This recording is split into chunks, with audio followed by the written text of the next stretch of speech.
ચાલો આપણે સીધા જ 1947ના એ સમયમાં પહોંચી જ જઈએ.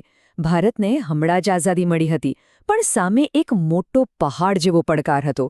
પડકાર શું હતો? 562 રજવાડા. એ બધાને એક ભારતમાં કેવી રીતે જોડવા? અને આ જ મોટા કામની વચ્ચે એક રજવાડાની વાર્તા એવી છે જે બહુ જ અલગ અને એટલી જ નાટકીય છે.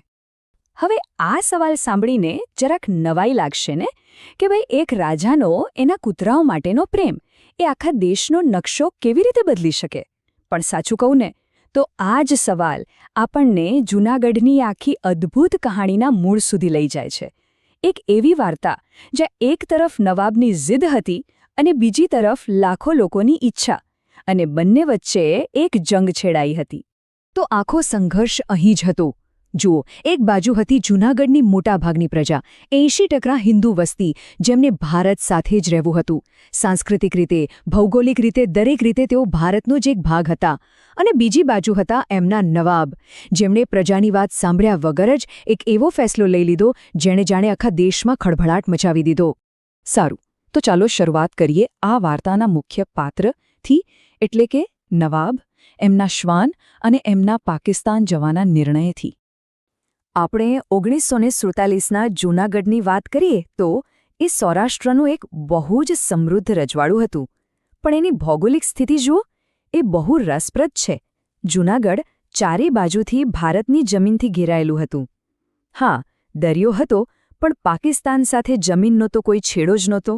બસ આ એક વાત જ નવાબના નિર્ણયને અતાર્કિક સાબિત કરવા માટે પૂરતી હતી. હવે નવાબ સાહેબની વાત કરીએ. નવાબ મોહબ્બત ખાન ત્રીજા. એમના વિશે એવું કહેવાય છે કે એમને રાજકાજ કરતાં એમના સેંકડો કૂતરાઓમાં વધારે રસ હતો. અને શોખ પણ કેવા, કૂતરાઓના લગ્ન કરાવે, અને એ પણ લાખોના ખર્ચે. પણ પાકિસ્તાન સાથે જોડાવાનો એમનો જે નિર્ણય હતો એ ખાલી શોખની વાત નહોતી. એમની પાછળ એમના દિવાન શાહનવાઝ ભુટ્ટોનો મોટો હાથ હતો. અને ભુટ્ટોના પ્રભાવમાં આવીને બરાબર 15 ઓગસ્ટ 1947ના દિવસે જ નવાબે જાહેરાત કરી દીધી કે જૂનાગઢ પાકિસ્તાનમાં ભળશે. પણ નવાબના આવા એકતરફી નિર્ણય સામે શું પ્રજા ચૂપ બેસી રહે? ના, બિલકુલ નહીં. અહીંથી જ શરૂ થઈ લોકોની પોતાની લડાઈ. એક સંગઠિત બળવો, જેને આપણે કહી શકીએ લોકોની સરકાર. આ લડતને એક નામ આપવામાં આવ્યું, આરઝી હુકુમત. હવે આ કોઈ સામાન્ય ટોળાનો ગુસ્સો નહોતો. ના, આ તો લોકોએ જાતે બનાવેલી એક સમાંતર, કામચલાઉ સરકાર હતી, એકદમ સુવ્યવસ્થિત. અને એનો હેતુ બિલકુલ સ્પષ્ટ હતો: નવાબના નિર્ણયને પલટાવી દેવાનો અને જૂનાગઢને ભારત સાથે જોડી દેવાનો. અને આ આંદોલનનું નેતૃત્વ કોણ કરી રહ્યું હતું ખબર છે? ખુદ મહાત્મા ગાંધીના ભત્રીજા શામળદાસ ગાંધી. એમની સાથે રતુભાઈ અદાણી જેવા મોટા નેતાઓ પણ હતા. એમણે ભેગા મળીને એક લોકસેના બનાવી, એટલે કે લોકોની ફોજ, અને હજારો યુવાનો એમાં સામેથી જોડાયા. આ સાચા અર્થમાં લોકો માટેની સેના હતી. અને એમનો નારો એકદમ સીધો, સાદો અને સ્પષ્ટ: જૂનાગઢ મુક્ત કરો. બસ આટલું જ. પણ આ એક વાક્યમાં એટલી તાકાત હતી કે એણે આખા સૌરાષ્ટ્રમાં એક નવી જ જ્યોત જગાવી દીધી. તો હવે પરિસ્થિતિ એવી બની કે નવાબનું શાસન બે બાજુથી દબાણમાં આવી ગયું. એક બાજુ લોકોનો વધતો જતો વિરોધ, અને બીજી બાજુથી ભારત સરકારની કડકાઈ.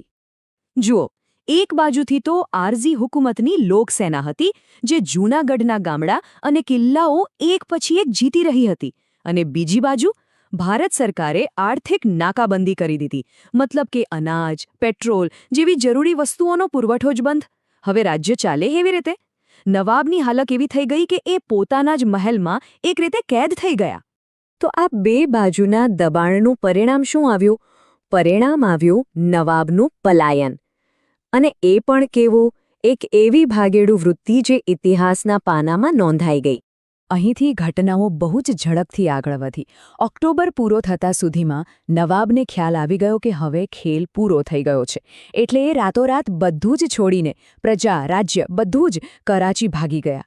અને જેવો નવાબ ભાગ્યો, એના જ દીવાને ભારત સરકારને સામેથી કહ્યું કે આવો અને જૂનાગઢનો વહીવટ સંભાળી લો. અને બસ નવેમ્બર મહિના સુધીમાં તો જૂનાગઢ આઝાદ થઈ ગયો.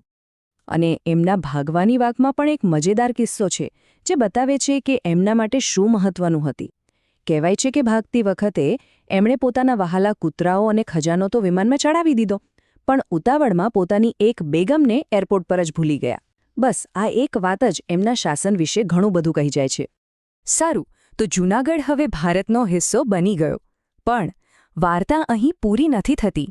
હજી એક છેલ્લો અને કદાચ સૌથી અગત્યનો અધ્યાય બાકી હતો: લોકોનો અંતિમ ચુકાદો.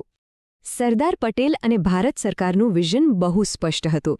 એમને એવું નહોતું કરવું કે દુનિયાને લાગે કે બળજબરીથી જૂનાગઢ લઈ લીધું. ના, એમને એ સાબિત કરવું હતું કે આ લોકોની પોતાની ઈચ્છા છે. એટલે જ આખા વિશ્વને બતાવવા માટે કે જૂનાગઢની પ્રજા ખરેખર શું ઈચ્છે છે, એક લોકમત એટલે કે પબ્લિક વોટિંગ કરાવવાનો નિર્ણય લેવામાં આવ્યો. અને એ દિવસ આવ્યો 20 ફેબ્રુઆરી 1948. એ દિવસે 2 લાખથી પણ વધારે લોકોએ વોટ આપ્યો. આ એક ઐતિહાસિક દિવસ હતો, કારણ કે પહેલીવાર લોકો પોતે જ નક્કી કરવાના હતા કે એમનું ભવિષ્ય કોની સાથે છે. અને જે પરિણામ આવ્યું એણે તો બધાને ચોંકાવી દીધા. એટલું સ્પષ્ટ 99.95% લોકોએ, એટલે કે લગભગ બધાએ જ ભારત સાથે જોડાવા માટે વોટ આપ્યો. અને પાકિસ્તાનને કેટલા વોટ મળ્યા? ફક્ત 91. આનાથી વધારે સ્પષ્ટ જવાબ બીજો શું હોઈ શકે? ઇતિહાસમાં આવો જનાદેશ ભાગ્યે જ જોવા મળ્યો રહેશે. એટલે જ આ ઘટના ખાલી એક રાજ્યને ભારતમાં જોડવાની વાત નથી. ના, આ તો એનો જીવતો જાગતો પુરાવો છે કે જ્યારે લોકો એક થઈ જાય ત્યારે એમની તાકાત સામે ગમે તેવી મોટી સત્તા હોય એ ટકી શકતી નથી. આ સાચા અર્થમાં રાજાશાહી પર લોકશાહીનો વિજય હતો. તો છેવટે જૂનાગઢની આખી વાર્તા આપણને એક બહુ મોટો સવાલ પૂછે છે. એ આપણને શીખવે છે કે લોકોના અવાજમાં કેટલી તાકાત હોય છે. જ્યારે પ્રજા પોતાની શક્તિને સમજે છે અને એક થઈને અવાજ ઉઠાવે છે, ત્યારે તે ઇતિહાસનો રસ્તો પણ બદલી શકે છે. અને આ વાત આજે પણ એટલી જ સાચી છે.